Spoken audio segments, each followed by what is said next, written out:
हाँ जी, good morning. जय श्री कृष्णा, जय श्री श्याम। राजस्थान की भूगोल की कक्षा में आपका हार्दिक स्वागत एंड अभिनंदन।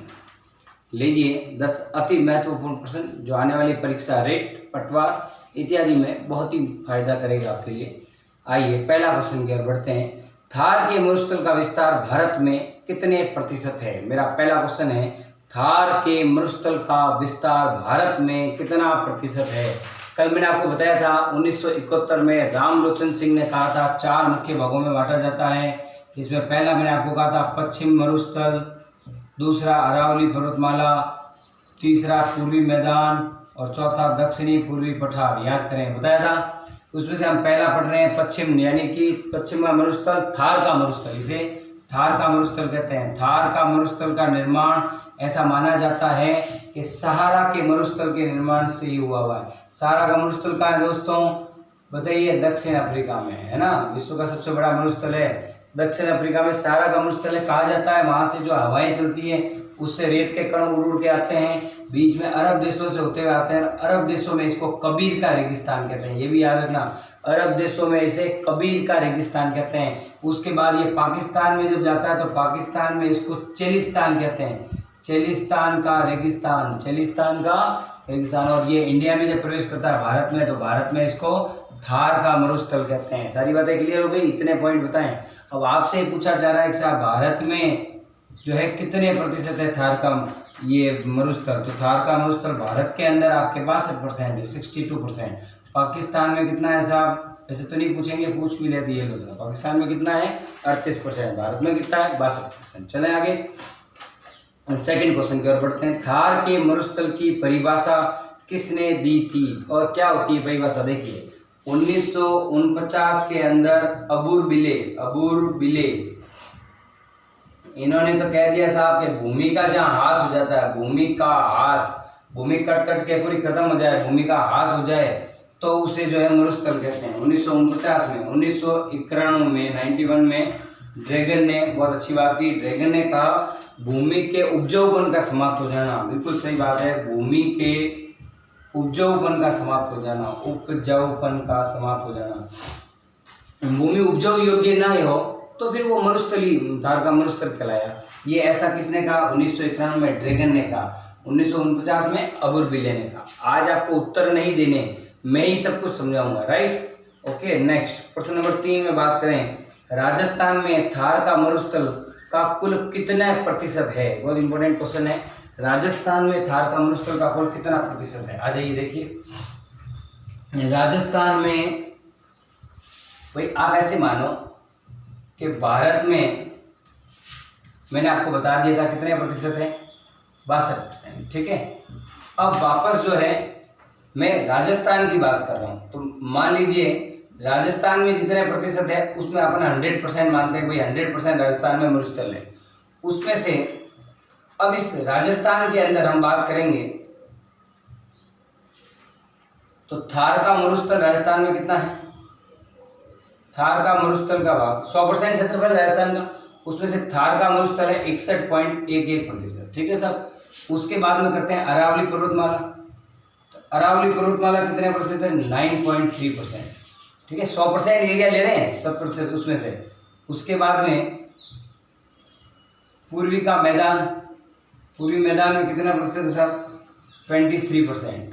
और दक्षिणी पूर्वी पठार, दक्षिणी पूर्वी पठार ये कितने प्रतिशत है? 6.89%, 6.89।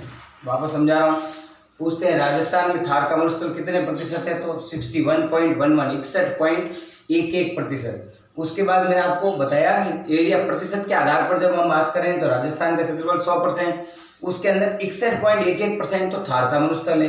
अरावली पर्वतमाला का जो है वो भाग कितना एरिया कवर करता है? 9.3%, पूर्वी मैदान 23% और दक्षिणी पूर्वी पठार 6%। अब इन टोटल इन सबको ऐड कर लीजिए, 100% एरिया आ जाएगा। तो इस 100% में राजस्थान का थार का मरुस्थल कितने प्रतिशत क्षेत्र कवर करता है? 61.11%। ये आपको क्लियर, चारों ही बहुत इंपॉर्टेंट है, याद रखना। नेक्स्ट पूछा गया भारत में, क्वेश्चन नंबर 4 की बात कर रहा हूँ। भारत में कुल डेजर्ट जोन की संख्या। देखो साहब, भारत में कुल डेजर्ट जोन की संख्या अगर पूछे, भारत में कुल डेजर्ट जोन की संख्या तो 142। अगर भारत में कुल डेजर्ट जोन की संख्या पूछे तो 142, और अगर राजस्थान में डेजर्ट जोन की संख्या पूछते हैं तो 85। अब आप कहेंगे सर ये डेजर्ट जोन होता क्या है? डेजर्ट का मतलब रेगिस्तान से, और डेजर्ट जोन का मतलब ये है जहाँ पे पानी ही नहीं रहे बिल्कुल। उस समय में नदियाँ चलती थी, नदियाँ धीरे धीरे अपने साथ औषधि कणों को ले जाए, और फिर बाद में कटाक्ष होते होते वो बिल्कुल सूखा, न तो पानी है न कोई जमीन उपजाऊ है, सब कुछ खत्म हो जाए, इस टाइप से सूखा पड़ जाए बिल्कुल, है ना, जमीन में बिल्कुल पानी नहीं है और उपजाऊ भी नहीं रहे वो जमीन, वो डेजर्ट जोन कहलाते हैं। तो ऐसे इंडिया के अंदर चिन्हित किए गए कि डेजर्ट जोन है, जिनके लिए अलग अलग योजनाएं चलाई गई है, वो मैं आगे टॉपिक में बताऊंगा। तो भारत में पूछ ले कुल डेजर्ट जोन कितने हैं? 142।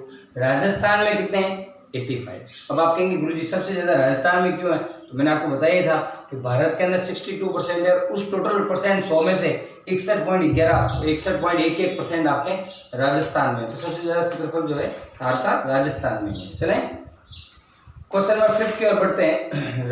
थार का मरुस्थल किसका अवशेष माना जाता है? मैंने आपको कल भी टॉपिक पढ़ाया था, पेंजिया था, पेंजिया से फिर अंगारा लैंड, फिर यहाँ गोंडवाना लैंड, और बीच में मैंने कहा था 33 सागर।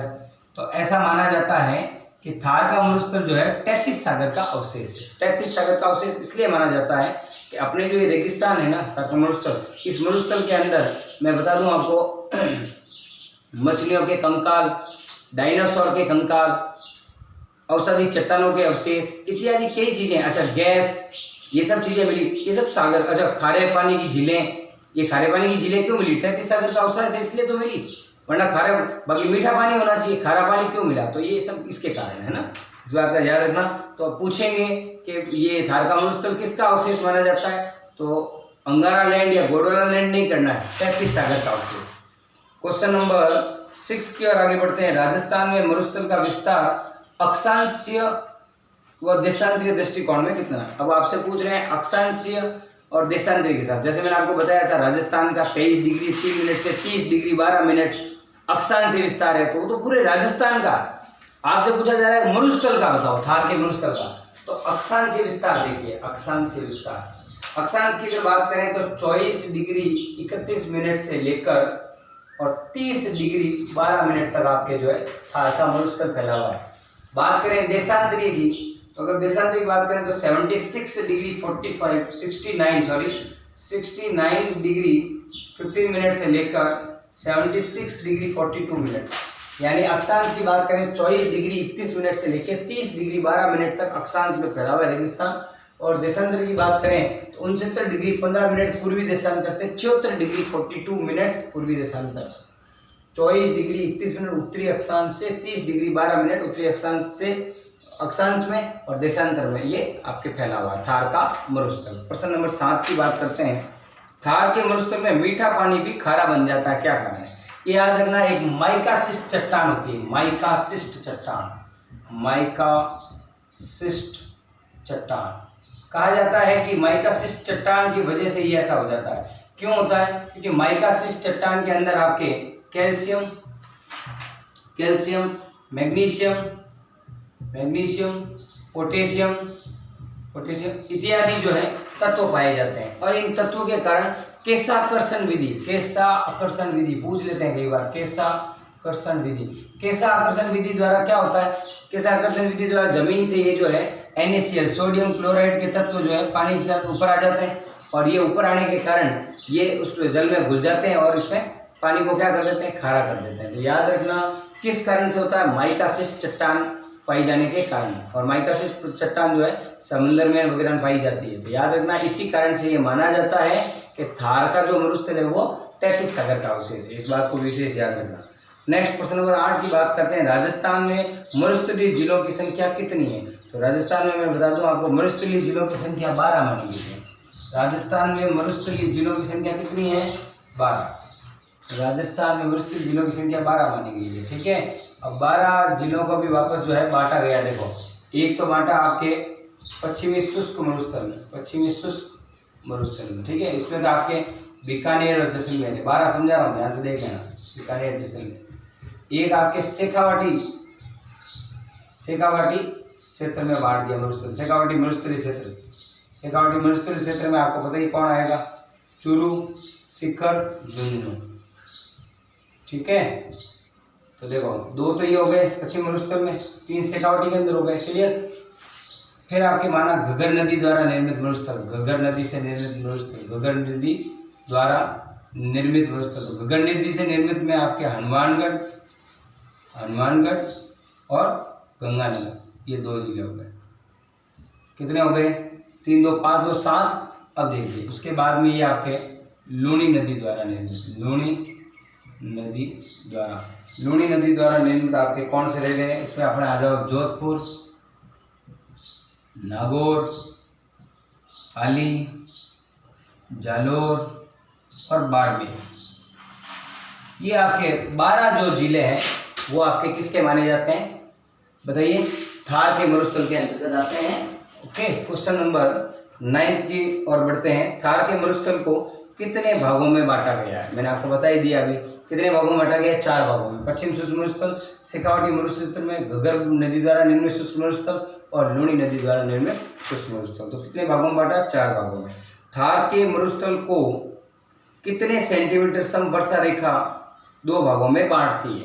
तो मैं बता देता हूँ आपको, 25 सेंटीमीटर वर्षा, 25 सेंटीमीटर या 250 मिलीबार, याद रखना है ना। 1 सेंटीमीटर 10 मिलीबार होता है, तो 25 सेंटीमीटर या 250, 250 मिलीबार, दोनों में से कुछ भी आए। 25 सेंटीमीटर या 250 मिलीबार समवर्षा रेखा इसे 2 भागों में बांटती है। एक बांटती है साहब पश्चिम का शुष्क मरुस्थल और एक बांटती है पश्चिम का अर्ध शुष्क मरुस्थल। एक तो शुष्क हो गया, बहुत ज़्यादा ही शुष्क हो गया, और एक यानी यहाँ पे 0 से 25 ही, यानी यहाँ 25 से 50 वर्षा होती है। इस टाइप से आप समझ लीजिए। ओके, आशा करते हैं समझ में आया होगा। और कोई प्रॉब्लम हो तो आप 9413678398 पर कांटेक्ट करके आप बता सकते हैं। Thank you.